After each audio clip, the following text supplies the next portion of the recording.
you may get to the point where you are just so exhausted and you feel like you're treading water and you're not getting ahead and you're trying to make these changes and you're going nowhere. Take a minute, spend it with the people that you love, walk away from it, and you will come back stronger. Hello, everybody, and welcome to another episode of the Raving Patients podcast, sponsored by the Doc Sites and Cloud Dentistry.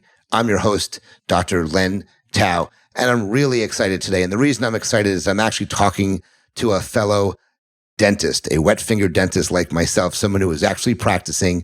I do a lot of these episodes and I talk to marketing people. I talk to CEOs of companies, but I don't talk to dentists that often. Okay. Today I'm excited because we're going to be talking about how to create lasting change mindfully.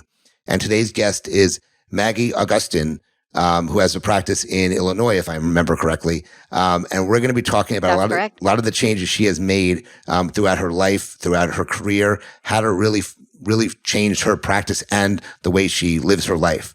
So, change is difficult, it's uncomfortable, it's complicated, and sometimes even painful.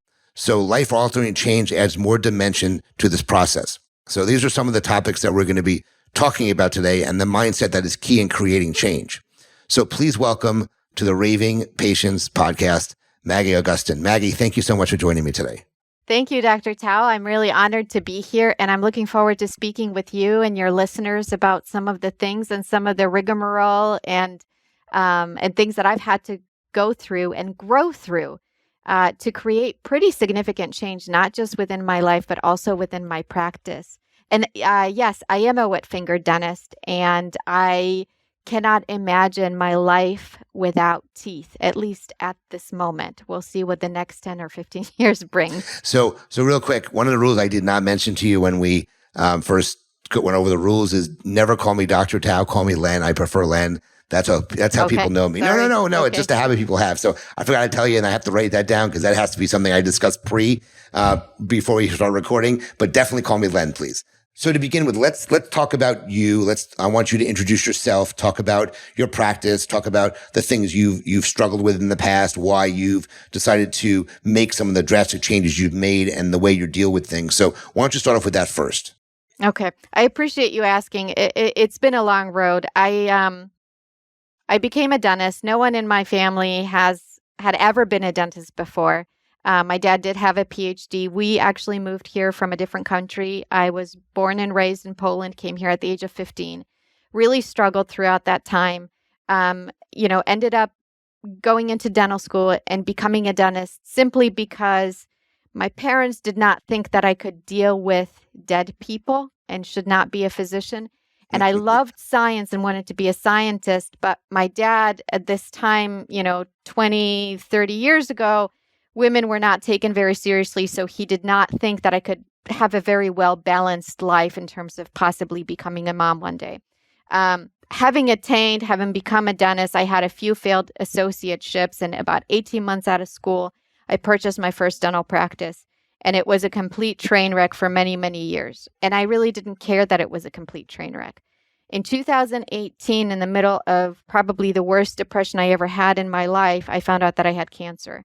And after the diagnosis, after the treatment, after the trauma that my family had gone through, because of all that, I woke up and I looked around and I thought, I don't want to go back to this. This wasn't worth living for. And so that was probably the time that I committed to. That was my reason for wanting to create change. And the change was going to be daunting because I owned a practice which produced $4.5 million in dentistry every year, but I was taking home $100,000. I was a co-owner. I have a partner, and he was taking home $100,000. And it was an HMO and a public aid practice, but days were difficult. I was on roller skates, but here I was, 42 years old, having gone through cancer and trying to create this insane change within my practice. Gotcha. So I know you had mentioned something just now and it triggered something I wanted to ask you about. So you said you had a train wreck of a practice. Okay. You also mentioned that you did $4.5 million in production. Yes. But you only made $100,000 between two partners. There's a lot of people listening to this that wonder how their practice does. Can you talk about just real quickly why you felt your practice was a train wreck? What were the issues that you recognized? What were the issues the practice had? So people can be listening to this and say, you know what, I'm in a similar boat. I need to fix something I'm doing. Well, I mean, first imagine the overhead, right? If I'm creating $4.5 million of dentistry and the profit is at $200,000, the numbers weren't there. I didn't really care about the numbers at the time. We were a public and an HMO practice because we wanted to serve everyone. But what ended up happening is that we were seeing so many patients, and there were times that we were taken advantage of by both patients and employees, and it got to a point where you got tired and burnt out. And when that started to happen, I became a provider from hell. I probably became a boss from hell. And so this is where we could kind of start talking about change. I mean, here's an example of a review that I had gotten prior to my diagnosis, okay? Office is gorgeous, staff is wonderful, experience not too bad. However, Dr. Augustyn seems annoyed when she works on my family. She is very standoffish, and I overheard her yelling at the staff. I do not condone poor treatment of staff members. It doesn't sit well with me. Dr. Augustyn just seems very pushy about treatment. I would recommend the other doctor, the male doctor. He was a rock star. And then, people in 2013 on Yelp said that I lacked professionalism. I couldn't care less. I seemed bothered by something. I wasn't smiling. Not a good experience. I agree with how unprofessional she was. Another person said, never smiles, definitely not the friendliest person, and agitated by everything. Right? So here I was not only running a practice that barely had any profit, I was miserable. And it seemed I was making everyone around me miserable. My daughter told me seeing mommy smile is like seeing a double rainbow. Wow. And it's funny now, right? It wasn't funny then. I would hope that she wouldn't say that now. How old's your daughter? But that was, she's 12 now. Gotcha.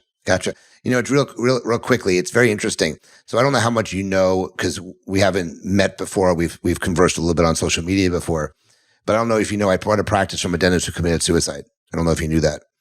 And I did. I took over a practice. I gutted the building, rebranded everything about the practice. And a very poignant part of my career, a very defining moment in my career, was I had a patient say to me, I came in, I said, I've met this woman a number of times, but it was very early in my career in the practice. And I was there 15 years. So it was probably maybe year 2. I went in and said hello to her, and she had a question. She goes, Dr. Tao, I have a question for you. I'm like, what's up? She goes, why every time that I come in the office, does it seem like you have a black cloud over your head? And I said, what do you mean? She said, you bought this amazing practice. You have an amazing team. You're obviously making a nice amount of money, but it always seems like you're miserable or something is not right. And I said, absolutely not. That's not how it is. And if that's the way I'm showing it, then I apologize. But that comment she made changed the way I presented myself to practices, because obviously they were seeing something that I did not recognize. And so I was not miserable. I was giving the impression that I was miserable for some reason.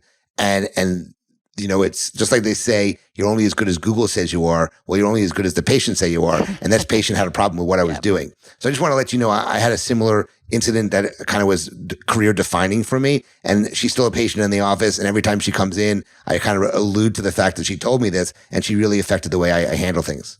So just wanted to. But think about it, Len, like we're different in our ages. We're different in terms of where we practice geographically.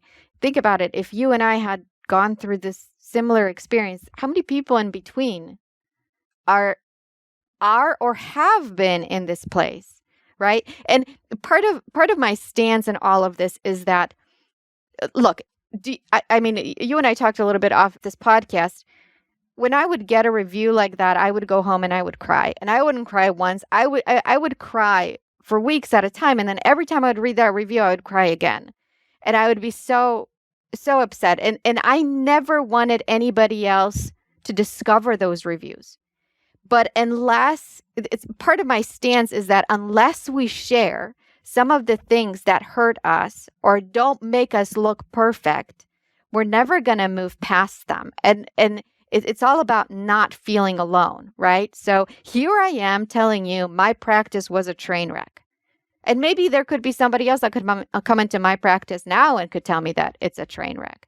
But unless we start admitting to each other that we suffer and we have challenges, we're always going to feel alone, right? And that might be the reason why some dentists commit suicide, is because they just feel like they're so alone in it. But you also have to recognize it too. You have to recognize that there's a problem. If you don't recognize it, you won't, even if a patient says it to you. I'll tell you another quick story, and I talk about this a lot on the podcast. I hired a coach. Really, I needed help managing my team. I didn't realize, look, I was a great dentist. I've owned businesses, but the two didn't mesh in the beginning, and the team was taking advantage of me and everything else. But I hired a coach to help work with the team, but she also helped me as well. And she was watching me do a case presentation in the office, and she pulled me aside and she says, Len, you're not listening to your patients. I'm like, what do you mean? Of course I listen. She goes, no, well, you don't come off as saying that you listen to patients. Nobody knows that you're listening to them based on your behavior. And I took that with heart, and I actually took listening classes. So I teach listening now as part of my case acceptance workshops about, active listening and how you have to present yourself to them, how you need to pay attention to them. You can't be distracted. You have to nod. You have to use eye movements. You have to smile. All things that make the person know you're listening to them. But I had to recognize that there was a problem and accept the fact that I had a problem in order to correct it and make things better, I guess you can say. So, and I've always been malleable. I've always been someone that, you can push in one direction, push in another, and I accept change. Look, I'm not perfect. Look, I have bad reviews online, 91 plus of them, more about my attitude than anything else. But I've always been someone who's willing to change. But you have to have the mindset to change, I guess, is the big thing. Is you can't just say, hey, I'm going to do this and do it. You've got to be willing to go through the process involving to get the change done, I guess you can say. And I think that's the first step in creating change mindfully. That is the first step into creating change mindfully, because just like, you're saying, you got to listen generously. So when you have to be able to hear it, you have to be able to take it in, and then you have to be able to move forward and change it. I was getting those reviews for years and years and years, but I wasn't ready to change. Yep. Yeah, I hear you there. So we're starting to talk about change here. So why don't you tell me, how does someone know they're ready for change, and what is the driving force to make that change? Let me start with the second question. So the driving force to the change probably is figuring out who you are and what you want. And that does not happen overnight. You can't just sit down on a piece of paper in a notebook and write it out. Or at least you can't just do it once, because figuring out who you are. I work with a life coach, and it took me quite a while to figure out who it is that I was and what it is that I wanted. So that's a really important part in terms of creating that change. In terms of being ready for the change, I think all kinds of things have to align. You have to be in a place where you can devote some time to creating change, because that is not a seamless process. Okay. If you've got a lot going on, if you've got, a family member that is sick, if you yourself are supporting 3 kids without a spouse, that may not be the right time to create really important change. You have to allow yourself space. And in my opinion, I think you also should allow yourself solitude in order to create that change, to think it out, to move forward with it. And so I think you need both of those in order to kind of advance forward and start thinking about what it is that defines you and how to go and get it.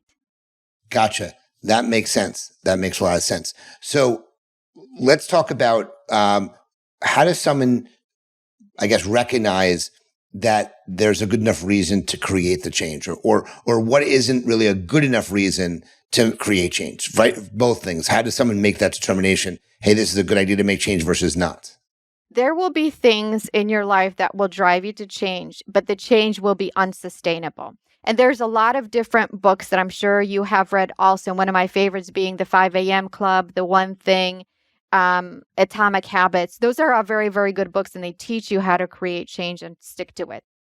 But some of the things that are going to create change, they're not lasting. To me, one of those is doing things for financial reward or strictly for financial reward, because you will get to a point where money won't mean very much because other things in life do. Your health does, your family does. And so if you continue to accumulate money, you'll get to a point, as many people do, where you just feel kind of purposeless because you have everything that you want or need. That's one thing. The second one is for the sake of competition, or to, do something because someone else has it. You buy a car because your neighbor got a new car. You've become a runner because all the moms in the neighborhood have become runners. That is not something that is sustainable. And the third one, which I just think is the wrong energy, whatever you believe, I do believe that there's some energy that drives you, positive, creative energy, warmth of people, whatever you want to call it. But if you do something out of revenge, okay, I think that almost gives it a negative energy, and it continues to chase it. And whatever change you're attempting to create, it just is very easy to disassemble it because revenge is such a negative compartment, So, there's all kinds of sayings about revenge, and living a good life is the best revenge, or massive success is the best revenge. Anything that has to do with revenge, to me, is not a very healthy driving force. You think, hey, I want to do this because I need revenge against the person. I think there's definitely some screw loose there maybe, but yes, you don't want to do that for that. I agree with that. So I think a big topic here is mindset, and having the mindset that you are willing to make that change, because obviously there's no perfect business. There's nobody perfect in the way they go about doing things. There's obviously a lot of people who need to change but don't recognize it. And I think a lot of it has to do with the mindset of those people. So talk about the mindset being key in creating the change that we're talking about here. When it comes to mindset, what you believe is what you will see. Okay, so if you're looking at a mirror, what you're seeing is a reflection of what's standing in that mirror. You're not seeing yourself, you're seeing its reflection. And that reflection is colored by your experiences, by your thoughts, by what you love, by who you dislike. And mindset is part of that. How you see the world has a lot to do with what your mindset is. And so beginning or molding your mindset, believing that the change is possible, coming from a place of, should I say, positivity, coming from a place of warmth and love and connection, can change your mindset. There are usually some studies that I mention when I lecture, and one of my favorite ones is a study out of 2005 where participants were given mazes. You know those mazes that kids do like in restaurants with crayons? So they were given two different mazes. One maze had a mouse and an owl chasing it, and another maze had a mouse going towards the cheese. And the participants finished the mazes with the mouse and the cheese faster, and they were able to get through more mazes, even the ones that were more complex, because the mouse was going towards something positive as opposed to running away from something negative. So again, back to change and a little bit to my story, right? When I attempted to create change because I was running away from the reviews, right? Because I was trying to make money, that change did not last. You could see that those reviews from 2013 to 2018, clearly I was not able to make a dent in change.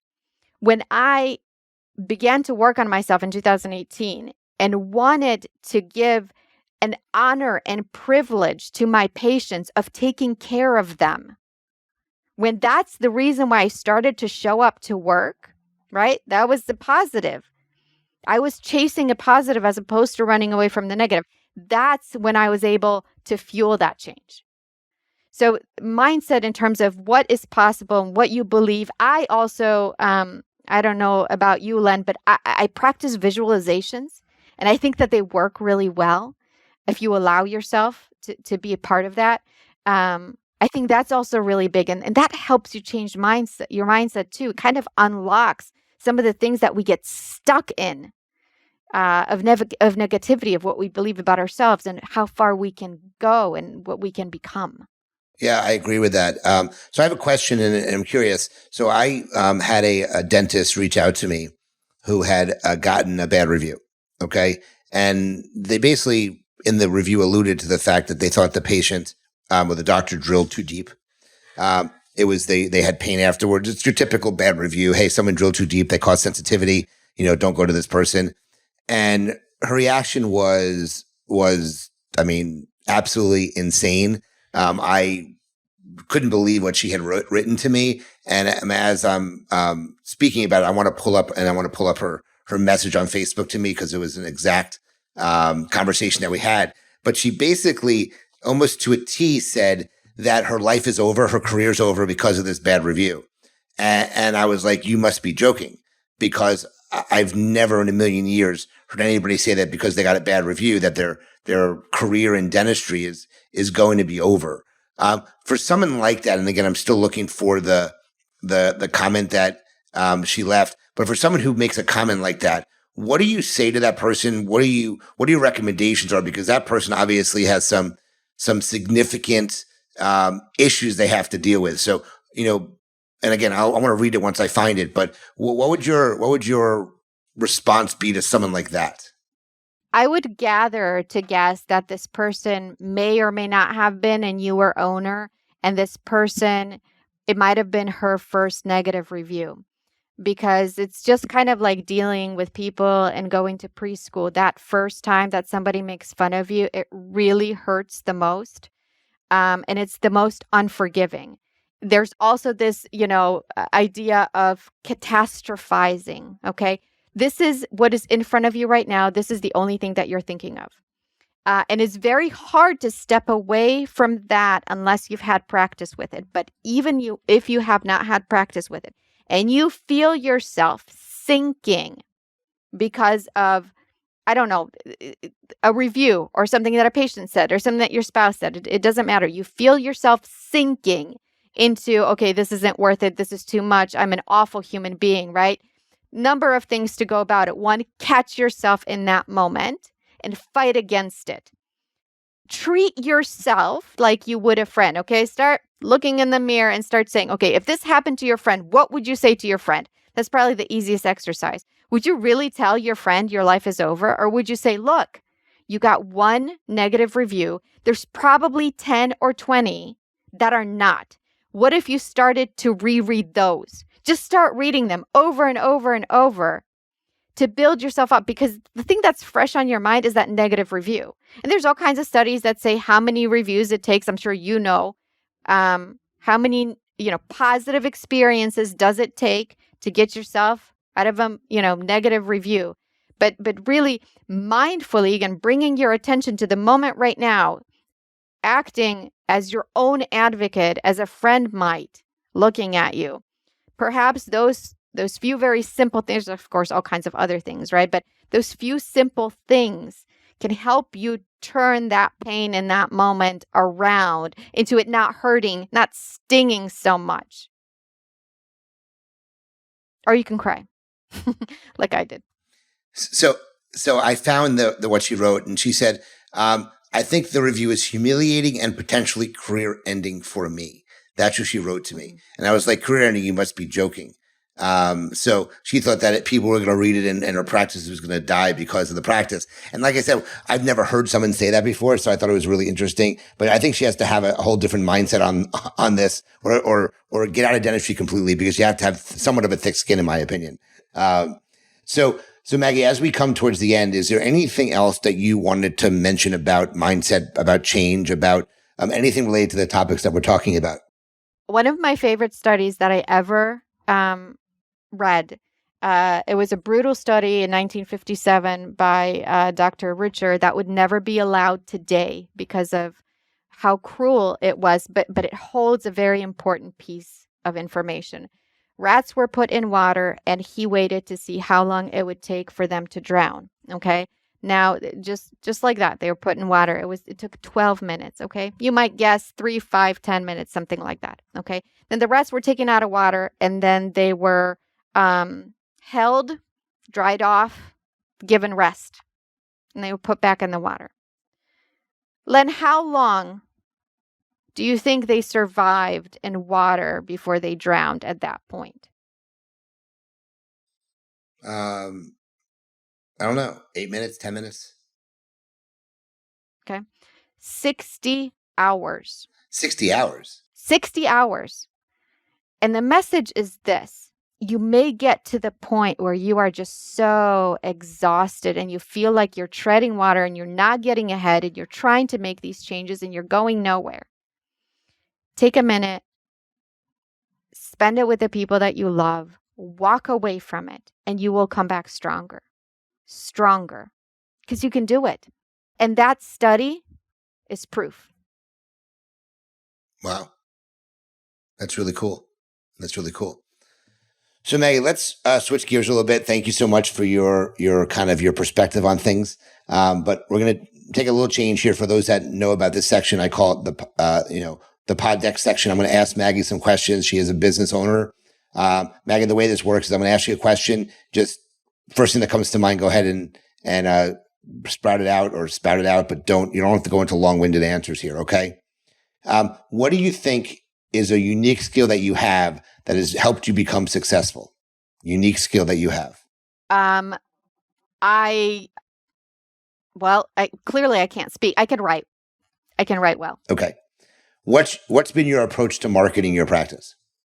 Oh, I have had zero marketing for the first, 16 years of my practice. My marketing were my insurance write-offs. And that's a good way to look at it, is if you take a lot of insurance, that's a form of marketing. But that's a form of marketing. What kind of culture exists in your office and how did you establish it? We made a lot of mistakes along the way, but we're finally at a point where we have some of the greatest people that I've ever had the honor of working with. And we all take care of one another. And every person that works here will tell you that we're a part of a family. And I will put my, I don't know if this is the right answer, but I will put my people ahead of my patients every day. That's good. What eats up most of your time that you'd like to change? Planning, writing notes. Not like patient notes, but notes on what to do next. Okay. I think I need to have some sort of a more comprehensive system. What have you learned from the most successful person you know? That I need to be who I am. Okay. If you had a chance to start your career over again, what would you do differently? Very interesting question. I would have specialized. Oh, you would have. Okay. What methods do you use to keep you focused? I take breaks when I need to. I don't really have a problem with focus, but if I'm worn out, then I will walk around and come back.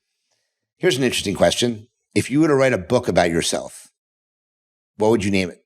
That is a really hard one because I would love to write a book one day, and I've thought of titles. But again, like you and I have talked about before the podcast, I like the title Lie to Me.